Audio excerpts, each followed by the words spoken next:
Baiklah, langsung saja pada soal nomor 1.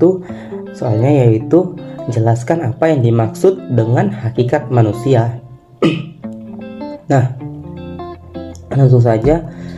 Hakikat manusia adalah seperangkat gagasan atau konsep yang mendasar tentang manusia dan makna eksistensi manusia di dunia, di mana dalam hal ini hakikat manusia adalah sebuah gagasan atau konsep yang mendasari tentang manusia itu sendiri, dan yang dimana dan makna eksistensi atau keberadaan manusia di dunia ini.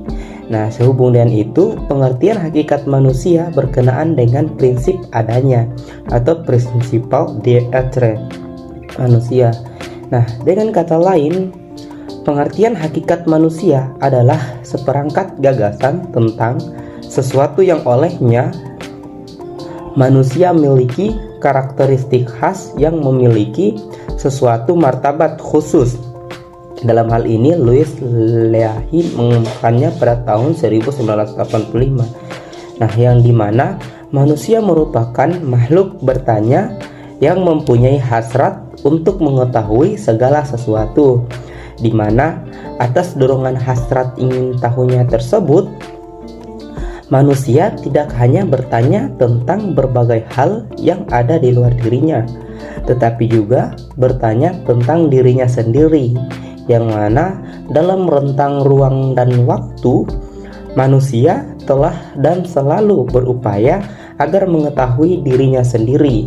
Nah, contohnya adalah seseorang yang ingin mengetahui tentang dirinya sendiri terkait apakah dia orang yang rajin atau bukan, maka dia sedang mencari tahu terkait eksistensinya tersebut, ataupun terkait penjelasan kayak pendapat teori-teori bahwasannya manusia itu berasal dari kera ataupun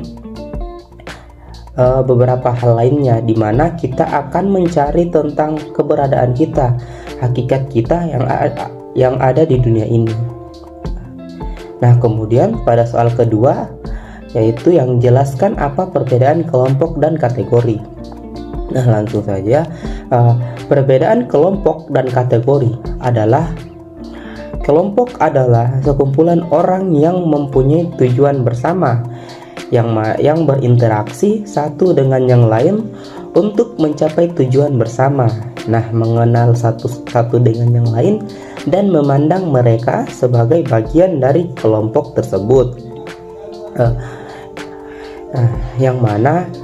Di mana dalam hal ini kelompok individu-individu dalam kelompok memiliki tujuan bersama untuk direalisasikan, dan juga individu dalam kelompok tersebut mereka saling mengenal satu sama lain. Dalam hal ini juga artinya bahwasannya individu dalam kelompok itu mereka individu tersebut membentuk suatu kelompok karena mereka memiliki tujuan yang sama. Maka dari itu, agar tujuannya dapat terselesaikan ataupun dapat tercapai dengan cepat, maka mereka membentuk suatu kelompok untuk jalan bersama-sama.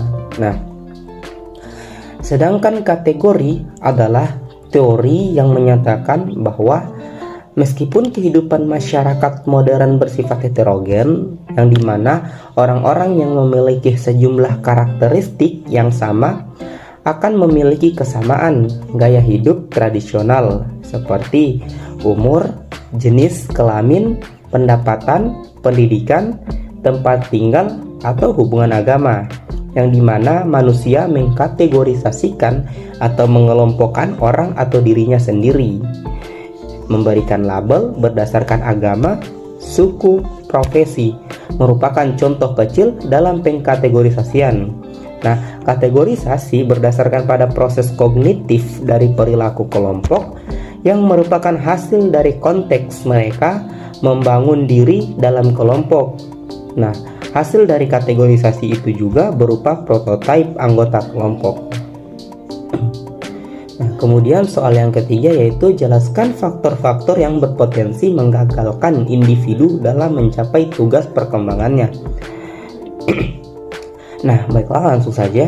Nah, adapun faktor-faktor yang menghalangi penguasaan tugas-tugas perkembangannya itu yaitu tingkat perkembangan yang mundur, yang dimana tidak ada kesempatan untuk kita mempelajari kembali tugas-tugas perkembangan tersebut yang apabila telah dilewati dan tidak dapat diselesaikan dengan baik, atau tidak ada bimbingan untuk dapat menguasainya.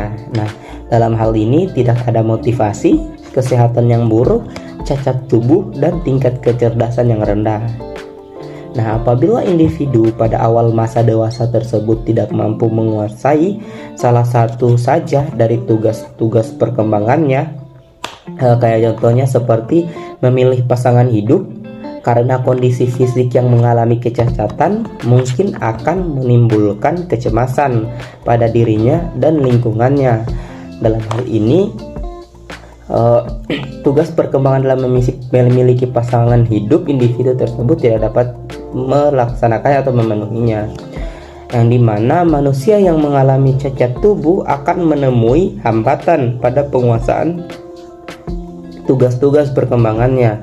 Nah, termasuk pada tugas memperoleh pasangan hidup, yang dimana walau bagaimanapun manusia sebagai makhluk sosial, baik dalam kondisi yang normal atau mengalami kelainan dalam perkembangan jasmani maupun sosialnya, akan selalu membutuhkan orang lain dalam hidupnya, sehingga apabila salah satu tugas perkembangannya tidak dapat dipenuhi atau tidak terlaksana, maka dia akan mengalami masalah dalam kehidupannya.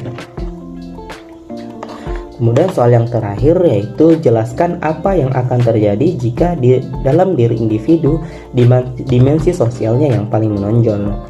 Langsung saja, dimensi sosial merupakan konsep yang tertekan pada peran dari adanya hubungan-hubungan sosial, jaringan sosial, kepercayaan, dan norma, yang mana dengan hubungan yang baik maka akan mengurangi risiko terjadinya konflik.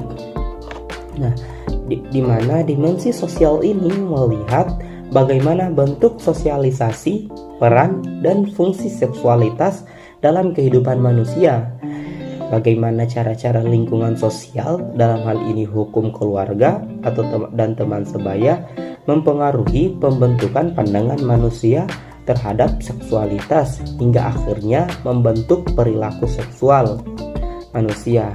Nah, namun bagaimanapun jika dalam diri individu dimensi sosial yang paling menonjol, contohnya pada dimensi sosial perempuan, yang mana di negara-negara tertentu di mana perempuan itu dinilai rendah statusnya, nah para perempuan tersebut hanya akan memainkan peran yang dianggap tidak penting, dan karena hal tersebut status mereka pun menjadi rendah. Nah, dalam hal ini maka akan ada permasalahan kesehatan perempuan dalam dimensi sosial seperti pemerkosaan, pelecehan seksual, single parent, dan incest. Nah, baiklah, itulah tadi yang dapat saya jelaskan terkait empat pertanyaan tadi. Lebih dan kurangnya mohon dimaafkan. Wassalamualaikum warahmatullahi wabarakatuh.